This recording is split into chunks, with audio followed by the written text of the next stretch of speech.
Hello students. आज मैंने सोचा कि थोड़ा सा रिवीजन कराया जाए और आज का टॉपिक जो मैंने चुना है वो है पॉलिनोमियल। इसके बाद मैं रियल नंबर्स से आऊंगा और फिर लीनियर इक्वेशन, क्वाड्रेटिक इक्वेशन, उसके बाद चलेंगे। तो आज छोटा सा टॉपिक है, इसलिए मैंने आज इसको उचित समझा जिससे कि आप लोग इसके लय में आना शुरू कर रहे हैं। तो ये टॉपिक है पॉलिनोमियल। रेड्यूस सिलेबस के मुताबिक इसमें हम लोगों को सिर्फ क्वाड्रेटिक इक्वेशन देखना है। तो सबसे पहले इसमें हम लोग देखते हैं रिवीजन। इसको आप अच्छी तरह से देखें।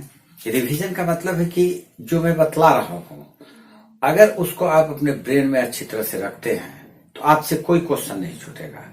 बस कॉन्सेंट्रेट होके मेरी बातों को सुने आप। सबसे पहले इसमें आता है जीरोज। हमको इस टॉपिक में पढ़ना है जीरोज। तो ये जीरोज क्या है, चलिए एक एग्जांपल लेते हैं हम लोग। एक simple example, ax plus b is equal to 0। अगर मैं इसमें बोलूं कि x का वैल्यू बताओ तो क्या बोलोगे, क्या निकालोगे? तो ये लिखोगे ax is equal to 0 minus b, ax is equal to minus b and therefore x is equal to minus b by a। यही लिखेंगे हम लोग। तो x is equal to minus b by a, ये जो minus b by a है, हम इसको क्या बोलते हैं? इसी को जीरो बोलते हैं। ये एक जीरो हुआ।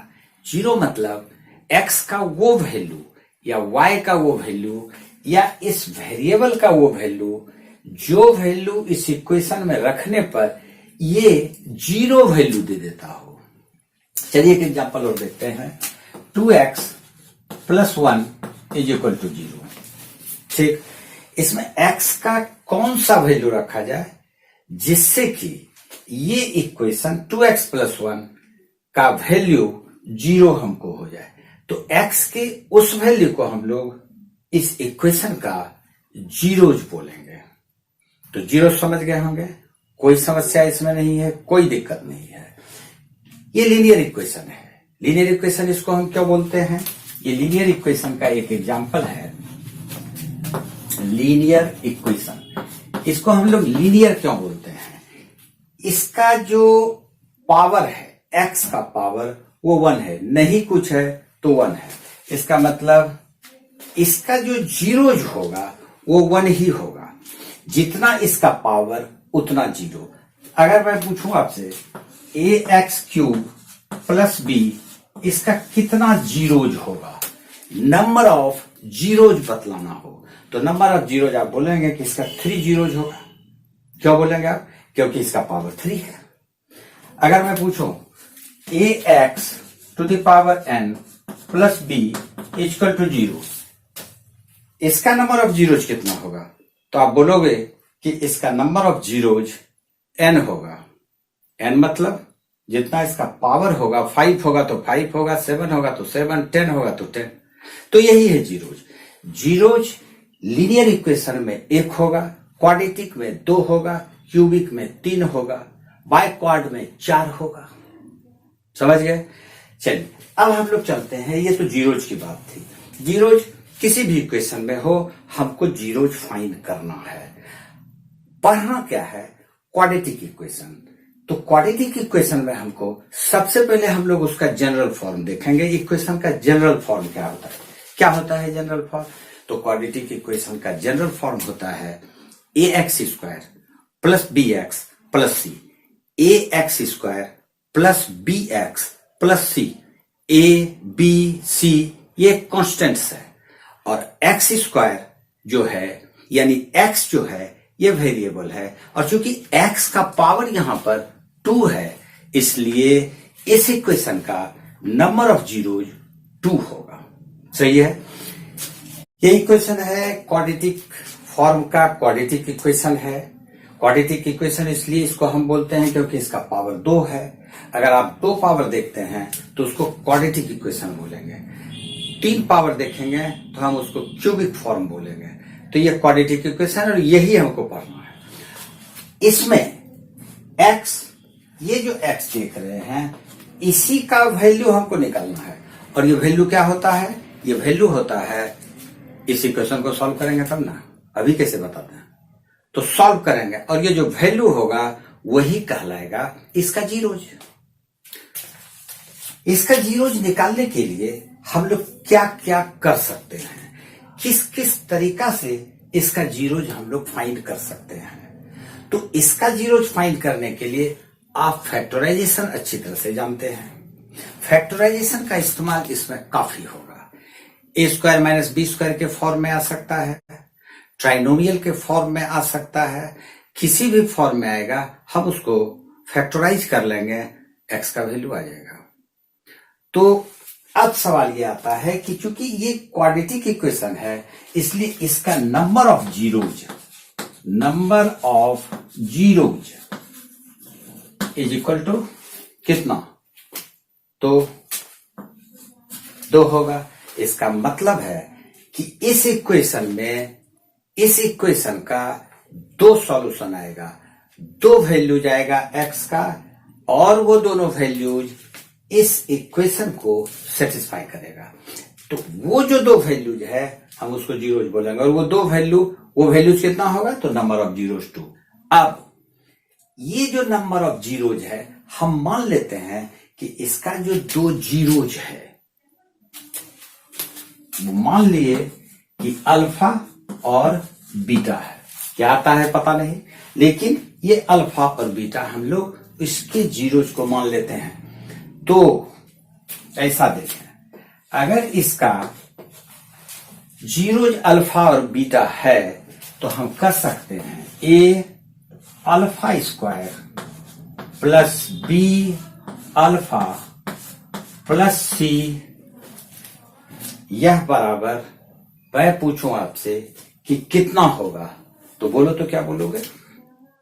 तो कहोगे कि ये वैल्यू 0 होगा सर। बोलोगे, इसलिए बोलोगे क्योंकि ये इसका जीरोज है ही, हम सॉल्व करके ही ये वैल्यू निकाले थे, यानी कि ये अल्फा इस इक्वेशन को सेटिस्फाई करेगा, राइट? ओके, अब चलते हैं बीटा पर। तो अगर ये बीटा इस इक्वेशन में पुट कर दिया जाए तो ये हो जाएगा a beta square plus b beta plus c is equal to 0। ये भी 0 देगा। क्यों देगा 0? क्योंकि ये दोनों तो इसका जीरोज है ही। सही है, ठीक। तो ये दोनों इसका जीरोज कहलाता है। अब ये जो जीरोज है इसमें, और ये जो कोफिशिएंट्स कहलाता है, कोफिशिएंट्स